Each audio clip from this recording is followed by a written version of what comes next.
Yes, yes, yes. You are in tune to. You are in tune to Ask Rick. And we got no time to mess about today. We got no time to mess around today. We jump in straight into it, and in comes the man like Rick Glaser. Rick, how do you do? Good, Ralph.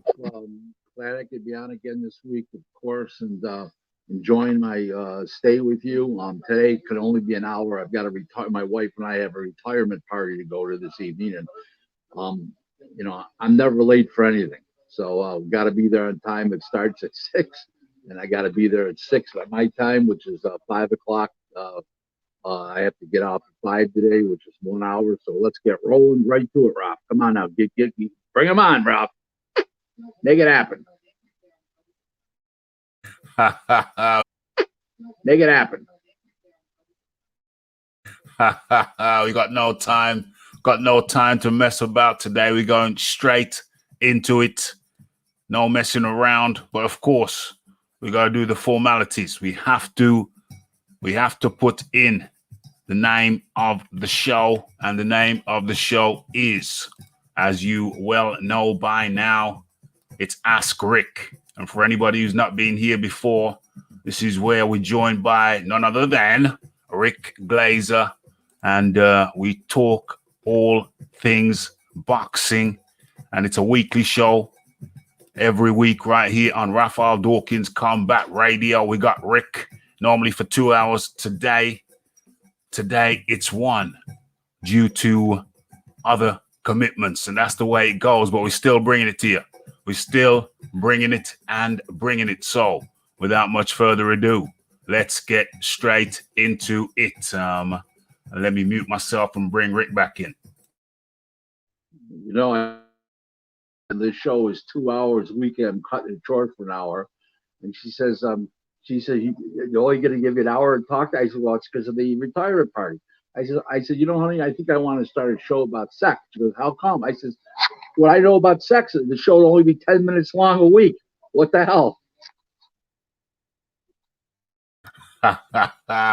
Okay, Rick. We might have to start calling this show The Confessions of Rick. But without much further ado, let's get straight into it. Now, I think we're going to go with the Tita Femuro talk. We got to talk about Tita Femuro. What's going on with Tita Femuro? Bob Arum offered him $1,250,000. His biggest prior payday was $400,000. So Bob's on the money there. I mean, everybody's talking about one thing, that they say it's light, it's not enough. Blah blah blah. Okay, well let me give you the statistical facts. Not only is there no attendance, no fans allowed. There's no site fees from a casino. There's no casino financial participation. Okay, there's no commercial distribution because nobody's going to bars and nightclubs to watch boxing right now, because you're not going to bars and nightclubs at all, because most of them are closed right now because of the COVID. Okay, you have less sponsorship revenues because the economy's bad.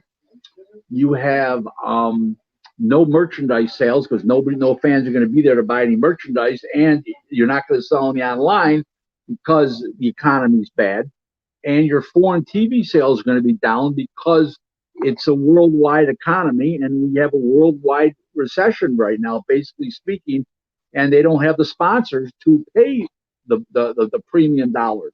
So you're basically saddled with two incomes, which is going to be either or pay-per-view or TV. Okay, or well, the ESPN Plus could put it on the app, which they're probably going to do, but it's going to be there's one income there between the three of them.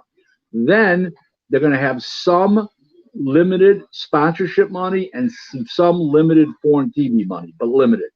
All those reductions in those costs, okay, and those revenues, plus the additional costs of COVID testing, the procedures and protocols surrounding it, including additional hotel rooms. Everybody's got to get their own hotel room. There's no sharing anymore. for fight camps. They got to eat separately from the general public and private. Everything, all those things cost about $240,000 to show. Me doing the math, it's $27,000 alone just for the testing for if there's 6 fights on the show. So you have a real situation here that people aren't taking into consideration. The problem is that the Tita Femuro and his camp had pie in the sky eyes. It's called pie. I call pie in the sky eyes. And they were looking at the pre-pandemic when this fight was talked of back in December and January. Well, came March, things changed. The world changed, and now it's not worth $2.5 million. It's worth $1,250,000. And I back Bob Arum 100% on this matter. Okay, and I would, if I was the advisor to the fighter, I'm not. I have no association with Tita Femuro. I've never even met the man. I would have to sit down and look at him straight in the eye and show him all the revenues that are reduced and all the additional expenses. It's a funny thing. The other guy, Loma, is taking less money than is guaranteed in his contract just to do the fight because he understands the math. Okay, so I really believe that. I really believe it's a shame, but it doesn't look like this fight's going to happen right now. OMG. That's the way. It's a shame, but it don't look like it's going to happen. I have to concur with that. There's no way I see this happening. So the root of this, I can't remember if we talked about this last week, but it's an ongoing story. So the root of this, I mean, my take on this situation is that Tita Femuro should not have been fighting Lomachenko anyway. He just won the belt. And what you should do when you just win the belt is have to at least around a couple. You should have a couple of defenses to get your name out there as a champion. So it was ill-advised in the first place. I put it to you, Rick Glaser. It was ill-advised. I tweeted it out the other day. He may be unrealistic his demands, or he's making his demands so high because he thought about it, doesn't really want to fight anymore. And he priced himself so far out that that he did it intentionally. It's one of the two. It doesn't have any choice. You understand? Either he's not in reality or he's in reality that he shouldn't be fighting him. It's one of the two. I don't know. But no matter which one, it's not good because no matter which one, the fight's not going to happen. That's the bottom line. It will not happen. I'm not saying it won't happen eventually, but it will not happen in the timely fashion that everybody anticipated back in December and January that it was going to happen. And the funny part about it is I heard that they didn't think that Arum was going to renegotiate the deal based on the original numbers they were talking about. And, like there was no need, well, why are they going to renegotiate? Well, of course they're going to renegotiate. It's totally different. We're in the COVID era right now, and it isn't pretty.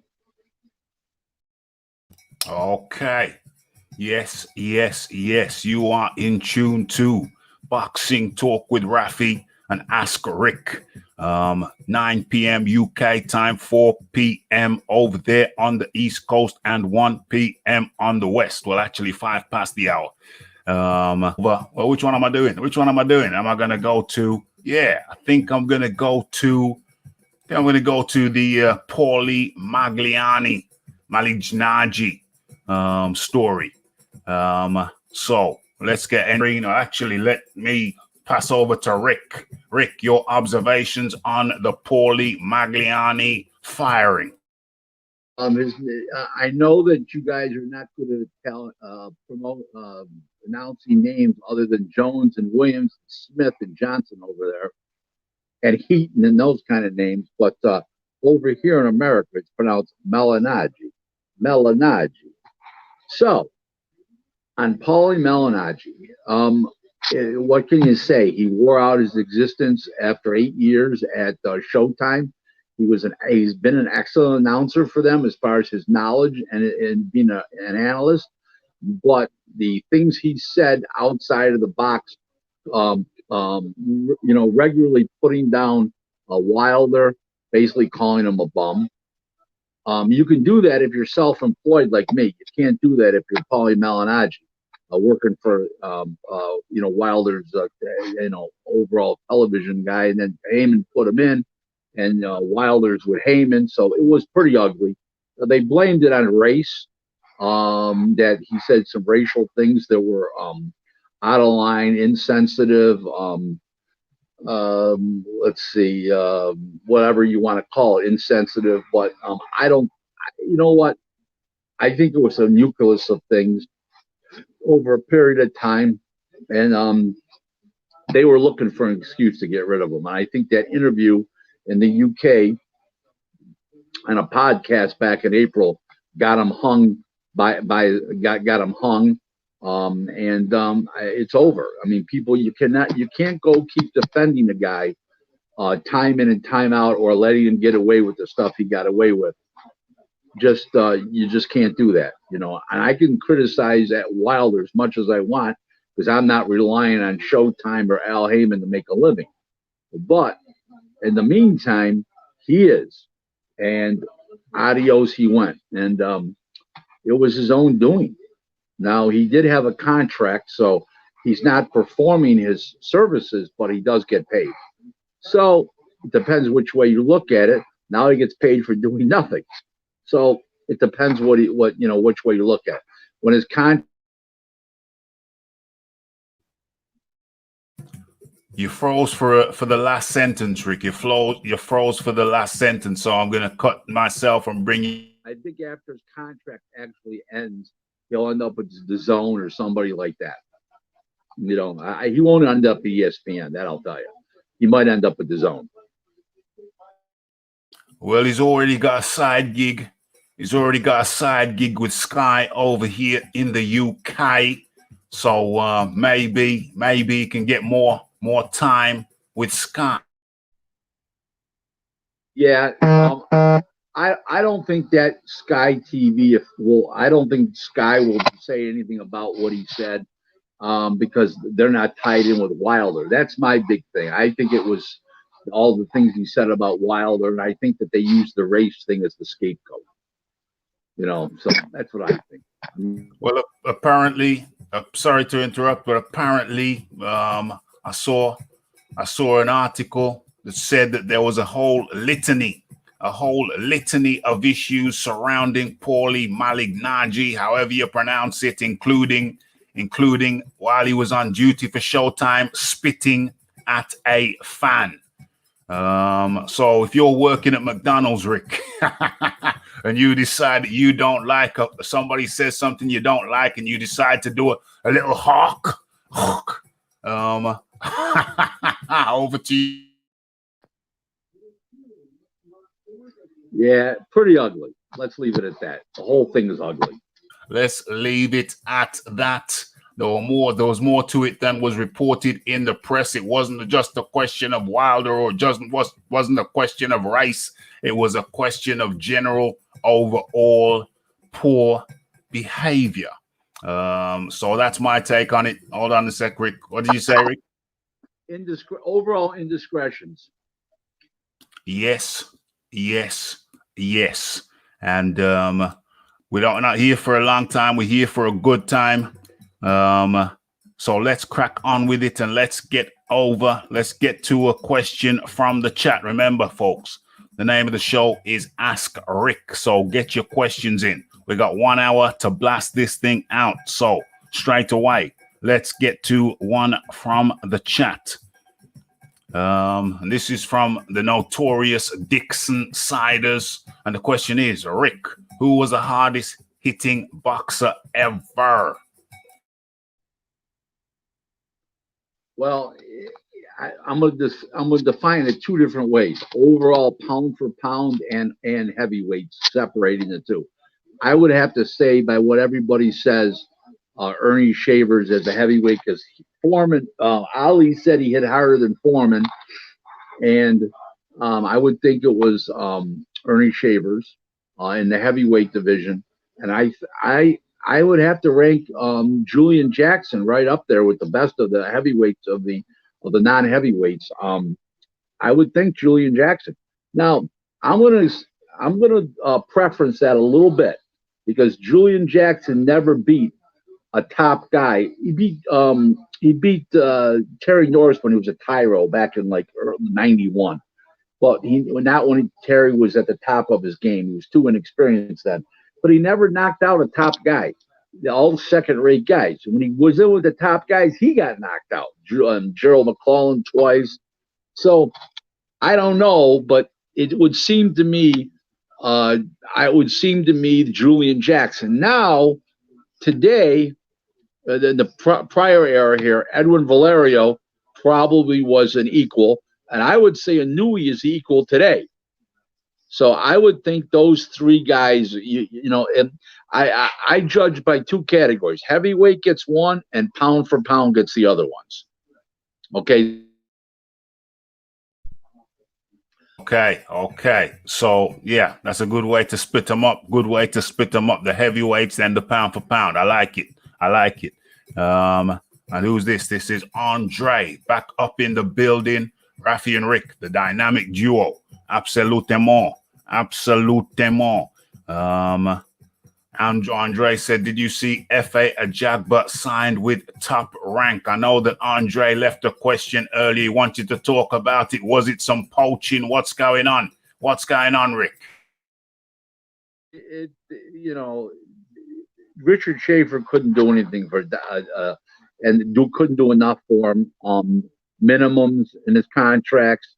PBC, they wanted Heyman to have a piece of him. The kid refused to sign with Heyman. It was a natural progression to move on away from Shelley Finkel and Richard Schaefer and Al Heyman. Number one. Number two is, even though he technically signed in the last 24 hours, he's been signed as soon as he signed with James Prince. You knew he was going to Top Rank. Because every single fighter that James Prince promotes automatically goes to Top Rank. It's automatic. So I mean, it's automatic as the sun coming up in the morning if it's not going to rain. You know what I'm saying? So it's automatic. So we knew that weeks ago. It was just officially signed and officially announced. That's all. Excellente. Monique up in the building. Hi, Raphael and Rick. Hello, Monique. Nice to have you up in here. Excellente. We're doing a quick one today. Rick flexing his muscles over there.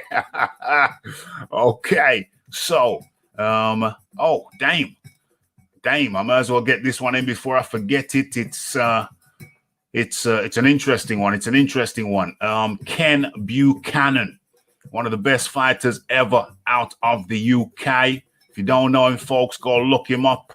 Unfortunately, it looks like there's some dementia going on. For a long time, he had a drink issue, and now he's after the COVID or during the COVID era now, apparently he deteriorated and is now in a home. Some degeneration of the mental issue. Keeps on happening in boxing. I also hear it's a two-parter then, because we're strapped for time. It's a two-parter. I also hear that Riddick Bowe, Big Daddy Bowe, financially, he ain't in a good place. I heard stories of him sleeping in gyms. I don't know what's going on, Rick. I don't know what's going on. Going to the Ken Buchanan thing, also consider he's 75 years old. So the fact that dementia or Alzheimer's is stepping in now wouldn't surprise me. He didn't get hit a lot. Okay, actually, he didn't get hit a lot as a fighter. He's pretty slick. Great boxer. Got beat by Duran. A great fighter.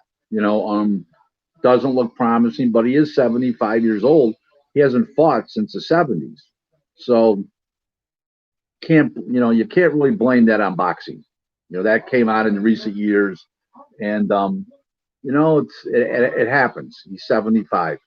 So and he's had drinking issues like you said, a little accumulation of everything. I'm sure age, the drinking, boxing a little bit, but I couldn't blame that on boxing. As far as Riddick Bowe goes, He's been in the same shape financially. He's been in quite a while. Same thing. Um, he blew his money. What can I say? I mean, and he's got no value in the card signing category, like let's say a Tyson would, or even a Holyfield would.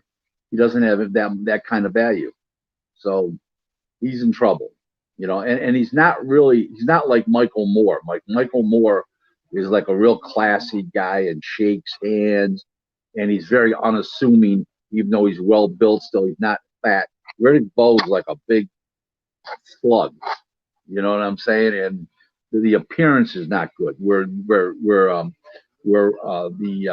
Michael Moore gets invited to all kinds of functions, and he's normal. You know, he's a very nice guy. He's well spoken. I consider Michael a friend. Riddick Bowe is sort of like an unruly guy. He's the type of guy, if you invited him, you hope he didn't show up.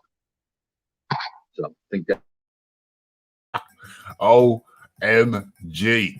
OMG. Just, you know, just Rick just spitting it. Rick just spitting it out, telling it like he sees it. And that's why he's here. And that's why we like him. Tells it like he sees it. Okay.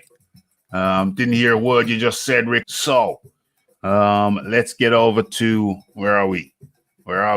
Who is the best 140 in your guys' opinion? Who's the best at 140? Are you talking about right presently or all time? I'll go by present and right now. I would say by track record and longevity and track record, I'd say Jose Ramirez slightly over Josh Taylor. Not saying that Josh Taylor wouldn't beat him, but because that's a toss-up fight. But you can't argue that Ramirez has had a long title, bunch of title defenses now. They're both unified champs, but the output that Ramirez has, and Ramirez is an excellent boxer too. Don't forget, he was an Olympian also. So the pedigree is there for both guys. I would say they're almost equal, but I would give Ramirez a little better because I know he's got a great chin. I mean, Hooker could punch, and Hooker hit him on the chin, and all he did is, just kept walking in. He go, snorted once and went back to throwing punches. So I'd have to say Ramirez, but if they fought, I would think it'd be pretty even, especially style-wise, because Taylor's like slick. Yes. It's between the two of them. Me personally, my money's on Taylor. It's very close. I agree. It's very close. Just like Rick said, it's a toss of a coin, but I'd have it 55% in favor of Taylor. Hopefully that fight happens soon. But anyway, let's get over to one of mine. Okay, so Reese Alim says my next fight will be for a world title.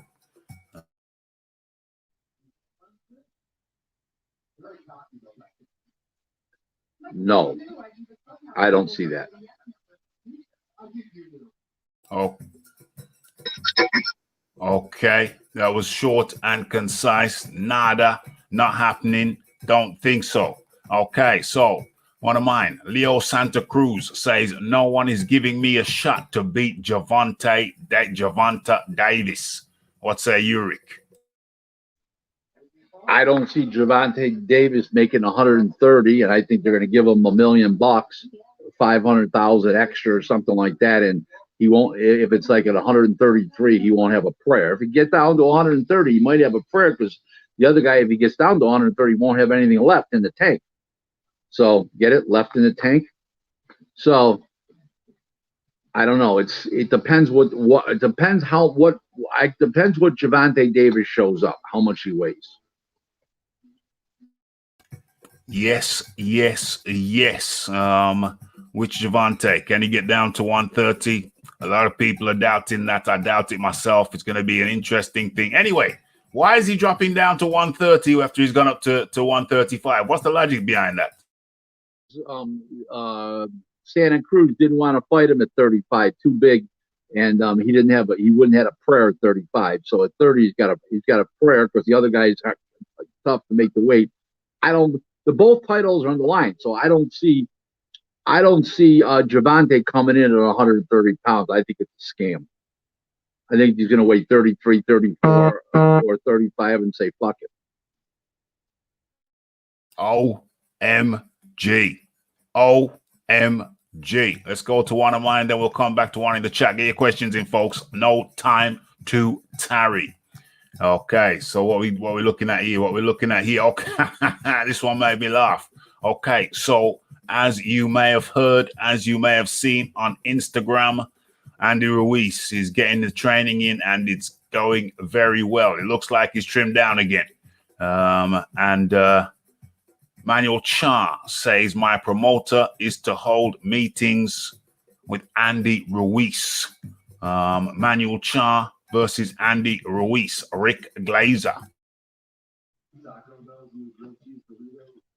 I'm sorry, what was the question? Yeah, so the question is, Manuel Char says his promoter is going to be having talks with Andy Ruiz. Char's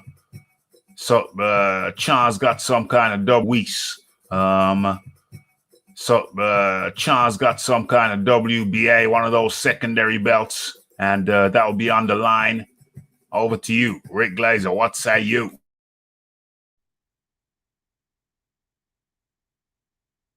Rick, can you hear me? Uh-oh. I think Rick has frozen. In fact, I'm pretty sure he has. I can't hear no echo, no reverb. Sorry, it froze up. I couldn't get back in. Okay. No problemo. So the question is, what do you think of Manuel Char's prospects to get his wish to put his WBA regular on the line against a fight in a bout with what's his name? Oh yeah, Andreas the Ponce Ruiz. Rumors abound that Manuel Char can't get in the U.S., so it would have to be overseas. That's the rumor I've heard from multiple sources. I don't know if it's true, but I don't know. That fight can happen because there's money there to fight Ruiz, and Manuel Char's he's got the red high heels on, so there's no for Char because he's going to defend his title on September 26th against what's his name? He'll be the mandatory for that title. So I don't know if Ruiz happens unless Don King's getting paid or there's some kind of agreement where King steps aside for a fee, him and the kid step aside for a fee, and then they agree to a purse that if Andy Ruiz wins, how much they'll get for the next fight automatically, where they're not negotiating, where everybody's in line before it happens.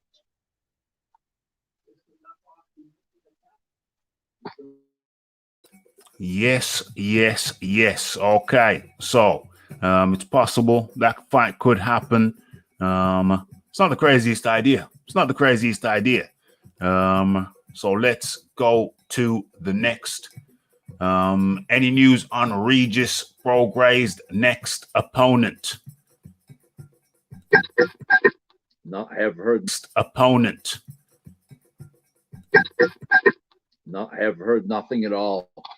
Nothing concrete. A lot of words being thrown around, but names, but nothing that's even worth talking about. I've heard 20 different names. 10 of them make sense.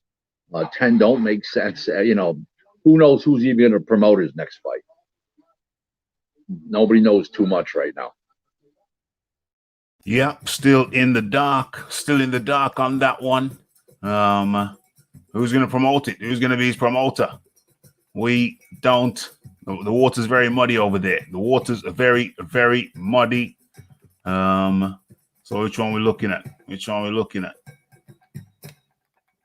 Okay, so Bob Arum says it would have been wrong to drop Oquendo as Herring's opponent. Bob's right about that. You can't blame Oquendo what happened to Herring. would make it would make it would make no sense. So it wouldn't be fair to Oquendo. Oquendo didn't do a thing wrong. Herring's failed 2 tests. Herring's a great guy. There's no bad people here. Shit happens. He'll get his shot. Oquendo. Bob's a man of his word. He'll get his shot. Bob's a man of his word. He'll stick to his word. He'll do what's right. Okay, so Conlon says Touche.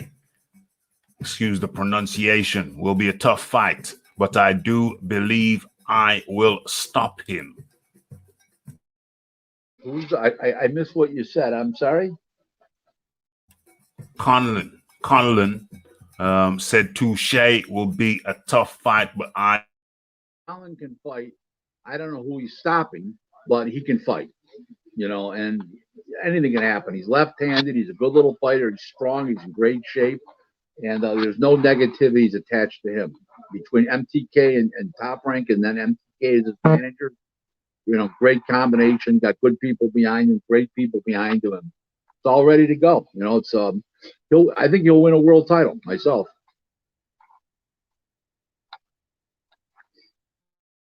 Excellente.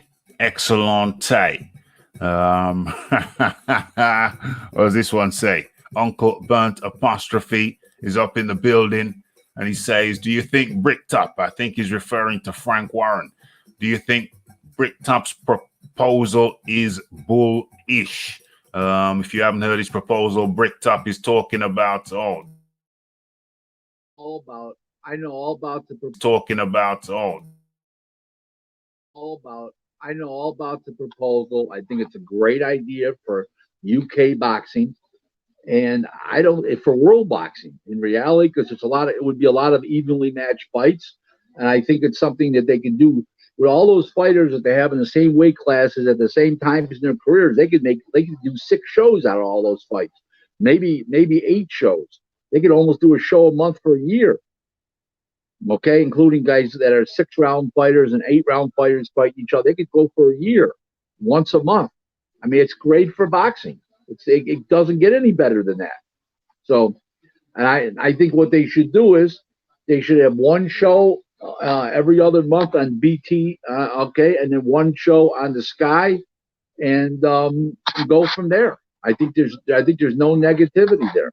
You know, you divide the 2 promoters, divide the revenues up 50-50, and the expenses and the net revenue, and everybody's happy. It's a great win-win situation.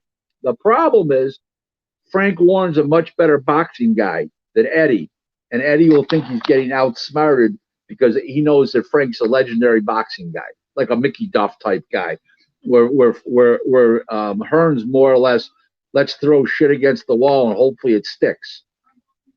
Different kind of mentality. I knew you was gonna come out with something against Hearn, Rick. I knew it was coming. I like Eddie Hearn. Okay, I think he's great for boxing in the UK. He's done nothing over here so far. Nothing. It shows his rating, his buys rate and eyeballs on his DAZN shows are dismal, from what I understand, and Oscar shows are doing much better. He's a great promoter in the UK. He has yet to prove himself in the United States.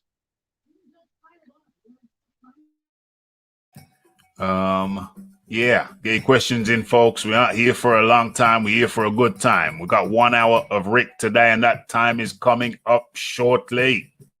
14 more minutes. 14. Come on now. Get him in. Well, okay. So get him in. Well, okay. So yeah, but on the back of that, we're talking about Bricktop, Frank Warren being the better promoter, the better this, the better that. But check it out, peeps, this, Rick. When the numbers came back for both the shows, for the DAZN show, I mean the Matchroom show versus the Frank Warren show, Hearn buried absolutely buried Queensberry promotions. What say you? Apples and oranges again. What say you? Apples and oranges again. Okay, Sky TV in the UK is mainstream. BT Sports is not mainstream yet. So you're talking about apples and oranges. Not a fair comparison. It'd be like over here, Impact TV compared to ESPN. Same thing. Impact does boxing, but it's not a mainstream network. So you're comparing apples and oranges. Not a fair comparison. Apples and oranges, not a fair comparison. That's why Frank Queensberry Promotions got their ass kicked. Okay, so let us move on swiftly. About 13 minutes left. Okay, so Roy Jones says the California State Athletic Commission cannot control Mike Tyson. I have to be ready for war. That's a lot of salesmanship. Come on. That's a lot of salesmanship. It's an exhibition. You know, nobody's going to hurt anybody here. What do you think? Tyson's going to come flying across the ring and be Mike Tyson, fight Michael Spinks or Carl and Truth Williams or back in the day? Not going to happen. Roy's not that kind of guy. Mike's not going to be mad at Roy. Mike smoked so much pot. He might think that Roy's a purple elephant, for Christ's sakes. Who knows? But nothing's going to happen wacky. No, I don't see it. Okay. It's going to be all cool in the gang. No ear biting this time, please. Leo Williams. Showtime main event peaked at 209,000 viewers and averaged 150K. Bad. That's bad. Okay, that's horrible. Okay, especially for a world title fight on a mainstream premium station in America, that's bad. Okay, a world title fight? Jesus. That was on a Saturday night too. ESPN did almost twice as that with Maloney and Franco in the middle of the week. Bad, very bad. So what's happening over there at Showtime? What's happening over there at Showtime? What it don't, you know, something must be wrong. I don't know. Their marketing's a little suspect. Number one, they got to do a better job of promoting their own product. They don't do a great job. Fox does a good job of promoting their own product, but Showtime doesn't. That's what it is. Showtime does not. Okay, we got a few. Hearn says Cheeseman versus Eggington is one of the best fights I've seen live. I'd love to see it again. I think Sam Eggington's getting worse every fight. He takes too many punches. He's in too many wars, and I think they need to leave that alone. And he needs to move on, and Cheeseman move on, and maybe Sam Eggington finding a different way to make a living. At least on Saturday nights. Yes, I agree. There was a lot of talk about how great the fight was, but all I saw was it was like a high level pub brawl. I've heard it described as a pub brawl. I say, well, if it was a pub brawl, it was a high level one. But no, that's not how that's not how it's supposed to be. You're not supposed to be beating each other's brains out. You're supposed to have some evasive skills, presumably. Where are we now?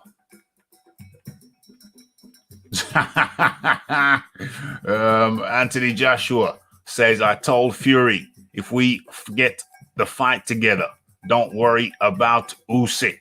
I don't know what that's supposed to mean. Does it mean Usyk gets X'd out, or does it mean Joshua's going to take care of Usyk? I don't know which way that one goes. which way that one goes.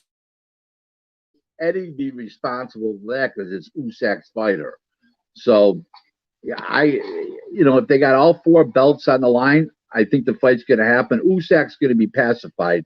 What they'll probably do, this is what I can see doing, that they make the fight. The winner will give up the WBO belt so they can do the rematch. So Usyk can go on his way, but this way they fight for the undisputed championship. It sounds bigger. It sounds better and bigger and better. Gives up the title, and they can still fight for the unified title after that. And just the way it's probably going to go down. I can see this now. There's no money in fighting Usyk. That's the problem. He doesn't bring anything to the table that nobody's saying, oh, I can't wait to see Usyk fight Joshua or Fury. Nobody's saying that. Everybody wants to see Wilder get this out of the way. Fury get Wilder out of the way. And everybody wants to see Joshua get Pulev out of the way. Let the 2 winners fight 3 times. If Fury wins both fights or Joshua wins both fights, there's no third fight. I just see them fighting 3 times, and they're not going to let putts like Usyk stand in the way who can't draw 5 cents. Doesn't make any sense. You don't stop the biggest heavyweight fight of all time for Usyk. Leave it at that. 100%, 100%. And with that, coming up to the hour now.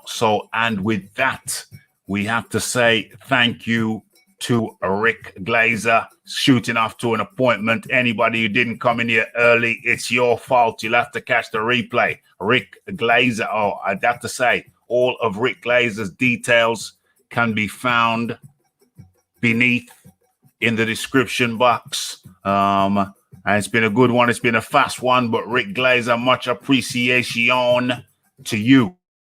To be honest with you, I'm a little concerned about Red Glove Militant because I haven't seen him on Twitter recently. He wasn't on the show here last week with any questions. Not again. And the COVID virus is raging in Florida. So I'm very concerned about our man, Red Glove Militant. So if wherever you are, hit me up on Twitter. If you're hearing this or seeing this or you're doing a replay, let me know you're all right, because speaking for Raphie and myself, we are concerned.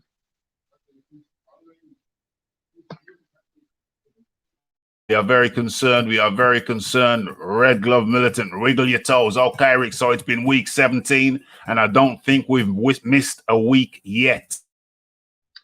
No, I didn't want to miss a week today. I have a retirement, like I explained to you, and I want to tell all the, I have a retirement party my wife and I are invited to, and we starts at 6 o'clock. Got to jump in the shower, get over there right now. I wish I could be on the full time today, but it's not possible. And I'm the kind of guy, I look for excuses to be on a show, not to be off the show. So I love talking to boxing fans, answering questions with my being truthful, candid, upfront, quick. And, I don't think about when I answer questions, I don't think about them. I just answer for the brain. Okay. And that's just the way I am. And I'll always be that way, so always here, Raph. I can't wait till next Wednesday, 4 o'clock, 9 o'clock over there, 4 o'clock here, 1 o'clock on the West Coast, 3 o'clock Central Time over here, 2 o'clock Mountain Time. We got it all figured out, Raph. For you, man, my man. Okay, that's fantastic. Rick Glaser, much appreciation. I'll be catching you on Twitter and other forms of social media. That was Rick Glaser, folks. Much appreciation to Rick Glaser. And so we did it. We did it in record time. It was a quick one, but we still got it in. Okay, so I may go live in an hour's time. I may go live again in an hour's time. There's some more things to chop up.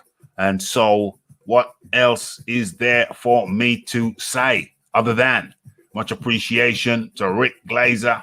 His details are in the description box. Much appreciation to all of you guys and gals who popped in. And look for me. Look for me in an hour's time to go live again with some different topics. Okay, much appreciation. It's the Raphael Dawkins, it's the Combat Radio, it's the like, it's the subscribe, it's the comments, it's the shares, and it is the hitting that bell icon to stay updated with news and notifications. And don't forget to follow me on Twitter. Don't forget about the live shows, Boxing Talk with Raphie, Monday, Wednesdays, and some Fridays at 9 p.m. UK time, UK, 4 p.m. on the East, and 1 p.m. over there on the West. But in the meantime, all that's left for me to say is blessed.